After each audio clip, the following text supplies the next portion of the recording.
Hello, my name is Melissa, and this is Strabismus to Stereopsis. And today we are going to talk a little bit about a common myth that adults or even children over the age of 8 aren't able to gain any stereo and that vision therapy doesn't have any impact. And I am going to debunk that myth. Not only am I a case of success that debunks that, but there are a lot more people than just me. So I'm going to go into some specific information about how exactly that works. Before jumping into that, I want to remind you that you can go over to learn.strabismussolutions.com to get access to a lot of the different information that I have. You can sign up for a Zoom call or join one of the courses. I don't know if you know, but about 3 to 5% of the population is stereo blind.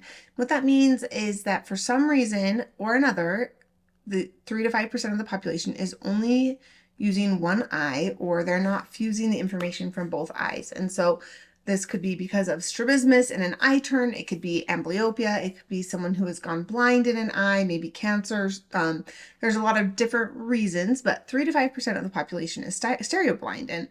And for years and years, like even maybe hundreds of years, the literature's all said, look, if you don't fix this by age 8, it's never happening. The brain is never able to learn how to use both eyes to see together.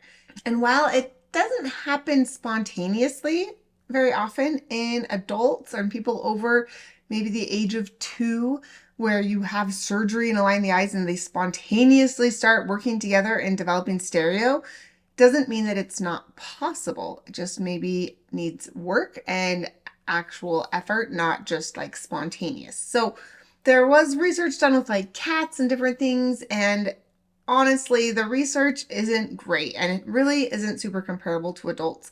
And so now the thing that is so cool about being in 2026 is that there's all these tech companies and they're like, you know what, I have an idea to fix strabismus. I am going to create a VR app. I'm going to create an app for the HoloLens. I'm going to create a computer program to fix strabismus, to fix lazy eye. And in order to get those types of programs into doctors' offices, there has to be research, which is so fun because that means that a lot of research is being done on strabismus right now. And the effects of these different types of programs on children versus adults versus teenagers. And they are working on getting all these results to see what happens. Is it even possible for adults to gain stereo later in life? It is a little tricky. A lot of the research groups kids and adults together. And so I can understand you're like, well, it's not just adults. And so I recognize that there are some holes here. And I did not comb through the literature and only take the adult cases because what I'm going for here is a general idea. What I've seen in my life and with talking to people, with patients that come into the office I work at, and from like research, right? So David Cook did some research with 75 different patients with strabismus, and 84% of them improved stereo.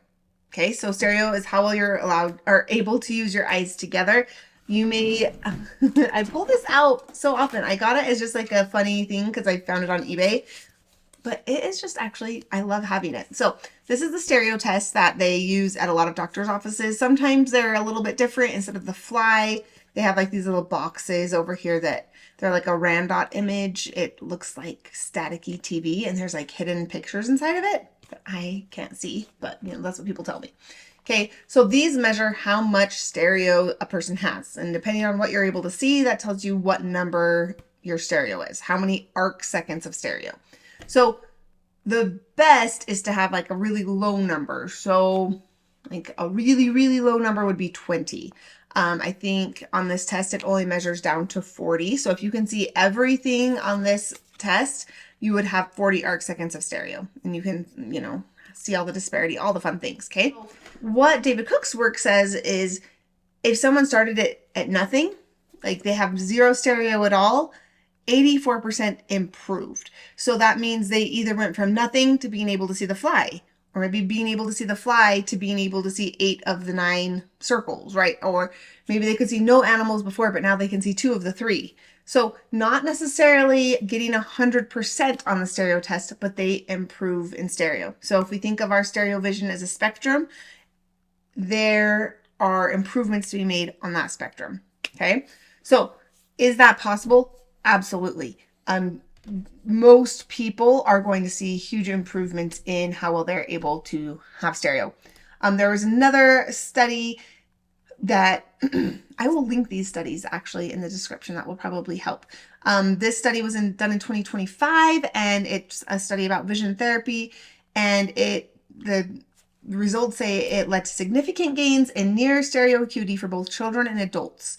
It improved on average from 722 arc seconds of stereo to 135 arc seconds after therapy. So huge improvements. And you honestly, with adults, you don't see it getting down to 20 very often, especially if they were born with amblyopia or strabismus or both. Other studies are maybe a little bit more vague on the exact improvements that are made. But then I can go into cases like Sue Berry. Sue Berry was born completely stereo blind. She never developed any sort of stereo. And now she's, I think, in her 60s, and she can see random, like she can get all of these. She can get 100% on this test. So in my personal experience with different adults with strabismus that I've met and seen at the office where I work, what I see is that a lot of times they start with absolutely nothing, and then by the end they are able to have quite a bit of gross fusion, which is like that peripheral stereo, maybe getting to where they can see the stereo fly, but not really much else on the chart, kind of like how I am. And, you know, I guess in the studies they might say like, oh, that doesn't count, but just thinking about it in your daily life, that actually helps a ton with alignment. If you're using both eyes, your alignment is significantly better.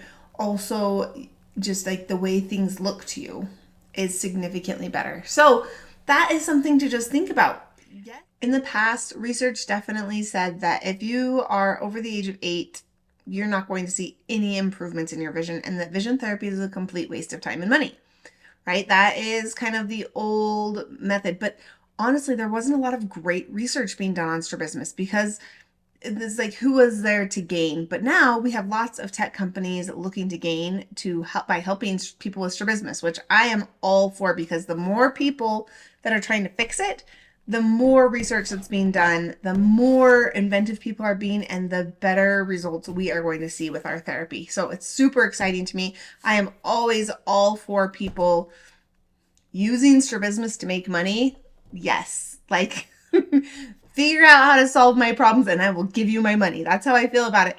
But I will say it is absolutely possible for your vision to improve. You can gain 3D vision as an adult with strabismus. You have to decide how far on the spectrum, you know, are you only willing to do it if you can get all the way there? Well, then, okay, maybe you won't have success. But if you're thinking that maybe getting halfway there is going to improve your quality of life, which it will, then go for it. Don't worry. Don't worry about what people say you had to do it by the time you were 3 years old or whatever. They throw out numbers all the time. Don't worry about it. There are so many gains to be made, and it is possible. The research is there. It's coming. It keeps getting better and better. So let me know if you've had improvements in your stereo in the comments, and we will see you in the next video.